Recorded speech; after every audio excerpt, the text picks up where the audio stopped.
The hospital was a chaotic mess, a cacophony of desperate cries, beeping machines, and hurried footsteps echoing through the narrow hallways.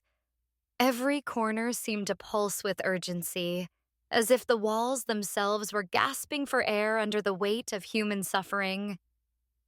The waiting room was overflowing with patients, some clutching their sides in agony, others staring blankly into space, too exhausted to even cry. Family members huddled together, praying for good news while bracing for the worst. Above it all loomed the relentless pressure from the higher-ups, who cared more about budgets than lives.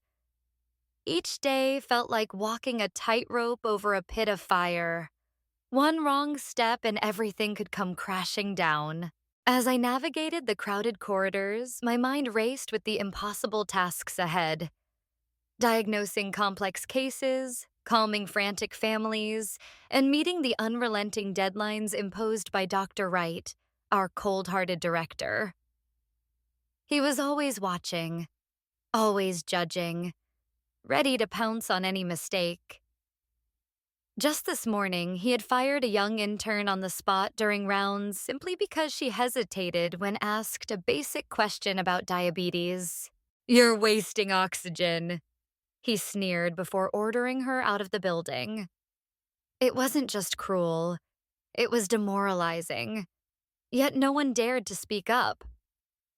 We were trapped in a system that prioritized profit over people, where compassion came second to cost-cutting measures.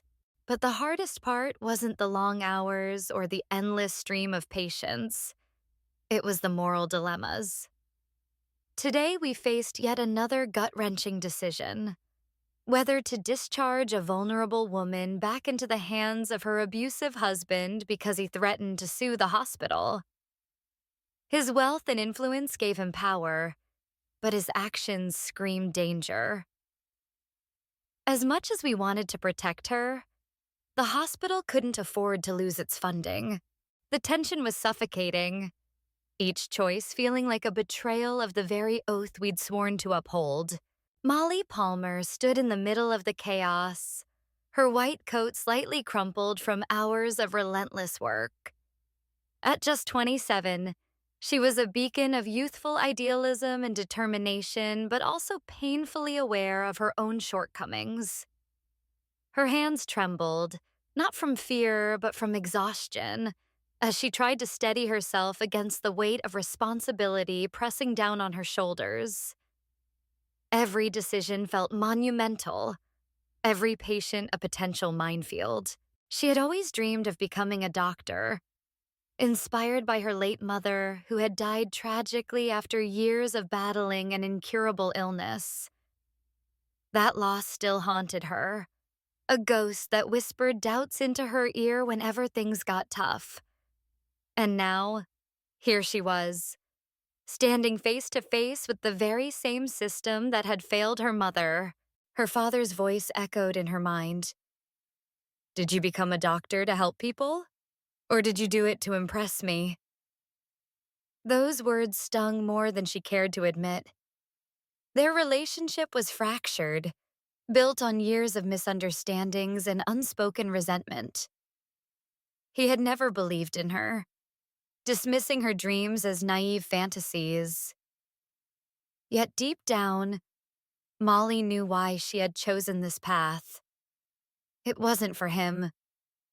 It was for all those patients who deserved better care, for all those families who needed hope. But even as she clung to that belief, reality kept testing her resolve. The hospital was a battlefield, and Dr. Donald Wright was its ruthless commander. Dr. Wright loomed large over everyone, his presence like a storm cloud ready to unleash lightning at any moment.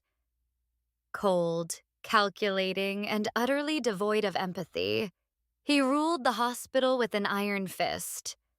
To him, patients were numbers on a spreadsheet, their suffering merely collateral damage in the pursuit of profit. Molly had seen firsthand how he crushed anyone who dared challenge him. Earlier that day, he'd fired an intern without hesitation during rounds, a young woman whose only crime was hesitating when asked about diabetes symptoms. Wright's parting words, "You're wasting oxygen," still hung heavy in the air, a chilling reminder of what awaited anyone who crossed him. And then there was Albert Abowski, Molly's unlikely ally in this treacherous environment. Kind-hearted and perpetually nervous, Albert often found himself caught in the crossfire of Molly's battles. Despite his awkward demeanor, he possessed a quiet strength that made him invaluable. When Molly approached him about Mrs. Pinkgrave's case, his eyes widened in alarm. "Are you sure about this?" he asked, glancing nervously toward Dr. Wright's office. "If he finds out—" His voice trailed off, leaving the unsaid consequences hanging ominously between them. Still, Albert didn't hesitate to help. Whether it was distracting John Pinkgrave or smuggling evidence through back channels, he proved time and again that loyalty meant something to him, even if it came at great personal risk. The tension between Molly and Dr. Wright reached a boiling point when she defied his orders regarding Mrs. Pinkgrave. "Let them pay," he sneered, referring to the wealthy businessman husband threatening legal action. "We can't afford to lose funding because of your misplaced sense of morality."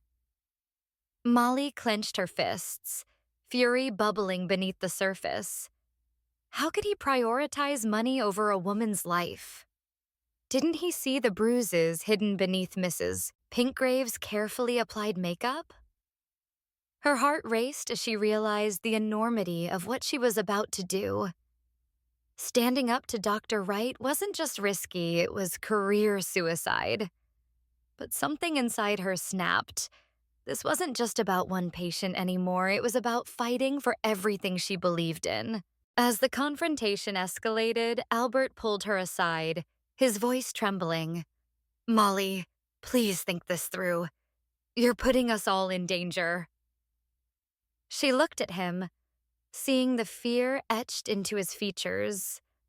For a brief moment, doubt crept in. Was she being reckless? Selfish, even? But then she remembered her mother's frail smile, the way her eyes had lost their sparkle long before her body gave out.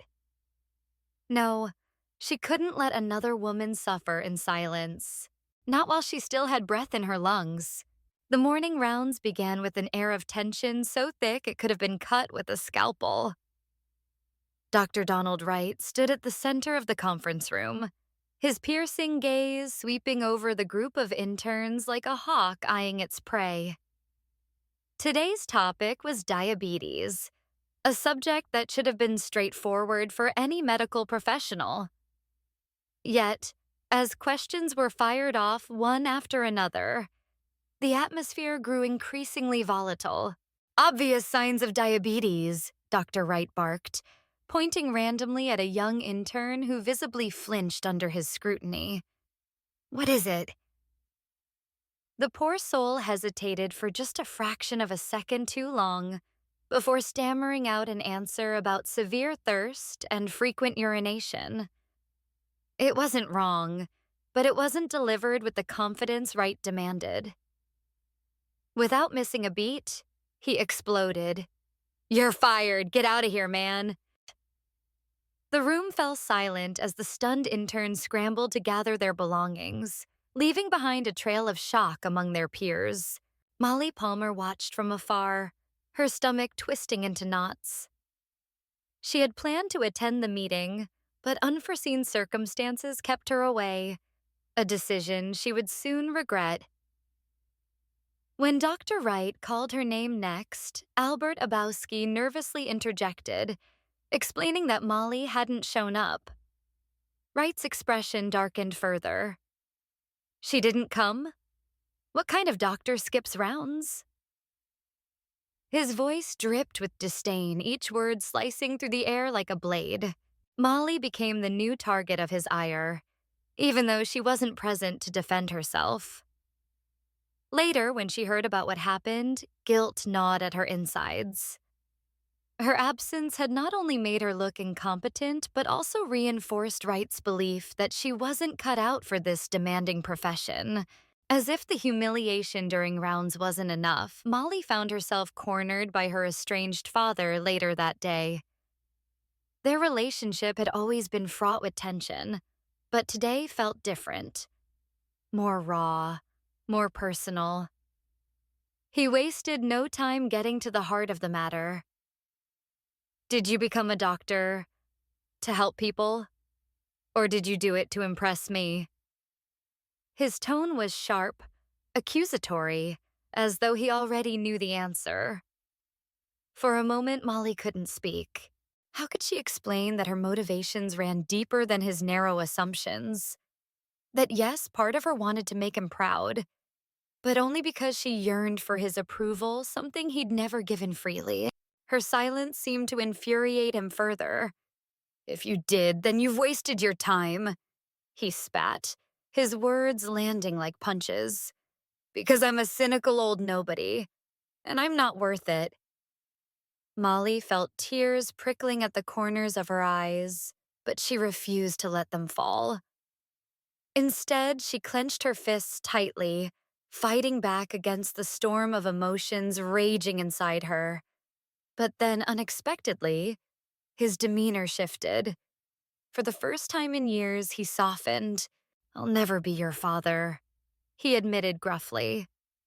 But if there's a place deep in your heart that still wants to be a doctor and help people, then I'm ready to help you any way I can. The moment hung heavy between them, fragile yet hopeful, like the first rays of sunlight breaking through a storm cloud.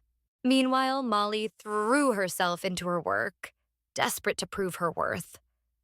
One such opportunity came with Mr. Dennis, a patient whose symptoms suggested nothing more serious than mild tonsillitis.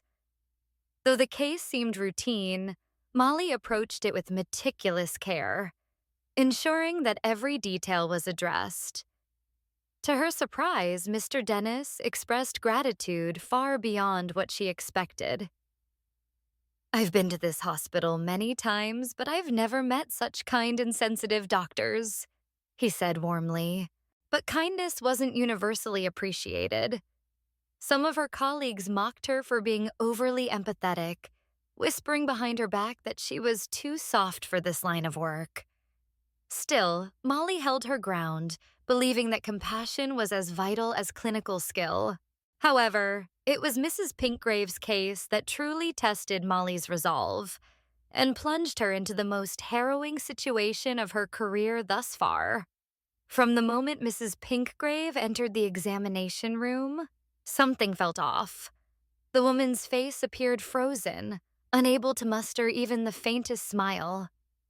When Molly gently probed for details, Mrs. Pinkgrave evaded every question, her fear palpable. Sensing the gravity of the situation, Molly enlisted Albert's help while she delved deeper into the mystery. Together, they discovered alarming inconsistencies. Bruises hidden beneath makeup, a bandaged hand on Mrs. Pinkgrave's husband, and a pervasive aura of dread surrounding the couple. Confronting Mrs. Pinkgrave privately, Molly laid her cards on the table. It's your husband, isn't it? She asked softly, watching as the woman recoiled in terror. Don't say that about my husband, Mrs. Pinkgrave whispered, her voice trembling. But Molly pressed on, determined to uncover the truth. Stay here, she urged. There's no one to protect me, Mrs. Pinkgrave confessed, her words barely audible. We'll protect you. You're safe here. It was a promise Molly intended to keep, no matter the cost. Yet protecting Mrs. Pinkgrave meant going head-to-head with John Pinkgrave, a wealthy businessman with powerful connections. When Molly dared to defy Dr. Wright's orders to discharge the patient, the confrontation escalated into a full-blown battle. Let them pay, Wright sneered, prioritizing the hospital's financial interests over human lives. Molly's defiance earned her his wrath, but she refused to back down. With Albert's assistance, she covertly contacted the police, who arrived just in time to arrest John Pinkgrave for domestic abuse. As the handcuffs clicked into place, Molly exhaled a breath she hadn't realized she'd been holding. They had saved Mrs. Pinkgrave, but at what cost? The tension in the hospital reached a fever pitch when John Pinkgrave stormed into the examination room, his presence commanding yet menacing. His sharp suit and polished shoes screamed wealth and power, but there was something unsettling about the way he carried himself. His jaw clenched, his eyes darting around like a predator sizing up its prey. Mrs. Pinkgrave visibly recoiled at the sight of him, her already fragile demeanor crumbling further under his piercing glare. "We're leaving," he barked, his voice cold and authoritative. Molly instinctively stepped between them, her heart pounding as she met his gaze head-on. Albert, sensing the escalating danger, quickly intervened. "Why don't you get us some coffee?" he suggested nervously, attempting to defuse the situation. It wasn't much, but it bought Molly and Albert precious time to regroup and strategize. As John disappeared down the hallway, Molly turned to Albert with urgency. "There's something wrong here?" she whispered. "Look at his hand, it's bandaged," and she flinches every time he speaks. "This isn't just a coincidence." Albert nodded grimly, his usual nervousness replaced by determination. Together, they decided to dig deeper. Their investigation revealed alarming inconsistencies. Mrs. Pinkgrave's vague answers, the bruises hidden beneath her makeup, and John's increasingly aggressive behavior. The pieces of the puzzle were falling into place, painting a chilling picture of domestic abuse. But just as Molly prepared to confront Dr. Wright with their findings, he preemptively shut her down. "Let them pay," he sneered, referring to John's financial contributions to the hospital. "We can't afford to lose funding because of your misplaced sense of morality." His words hit like a sledgehammer, forcing Molly to face an impossible choice: obey her superior or protect her patient. Molly felt trapped, as though the walls of the hospital were closing in on her. Dr. Wright loomed over her, his tone dripping with disdain. "You can't risk the entire hospital for one woman," he hissed. "Do you understand what's at stake? If Pinkgrave pulls his support, this place collapses. Hundreds of jobs gone. Patients left without care." Each word was a calculated blow, designed to break her resolve. But Molly refused to back down. She thought of Mrs. Pinkgrave's terrified eyes, of the countless victims who had suffered in silence because no one stood up for them. "I won't let her go," she declared, her voice trembling but resolute. Dr. Wright's expression darkened. "You'll regret this," he spat, his threat hanging heavy in the air. "When I take you home, you'll be sorry." The confrontation left Molly shaken but more determined than ever. She knew she couldn't fight this battle alone. Turning to Albert, she outlined a risky plan: secretly contacting the police through the hospital's emergency exit. "Can you distract him?" she asked, her eyes pleading. Albert hesitated for only a moment before nodding. Yeah, I'll handle it." His willingness to help bolstered her courage, even as fear gnawed at her insides. As Albert engaged John in awkward small talk, offering to buy him coffee and complimenting his muscles, Molly slipped away to make the call. Her hands trembled as she dialed, each ring feeling like an eternity. When the police finally arrived, they moved swiftly and silently, entering through the designated route to avoid detection. The arrest unfolded in dramatic fashion. John lashed out, shouting threats and accusations. Do you know who I am? I'll destroy this hospital, he roared, struggling against the officers restraining him. Molly watched from a distance, her breath catching in her throat. For a moment, she doubted whether she'd made the right decision. What if Dr. Wright was right? What if this cost everyone their jobs?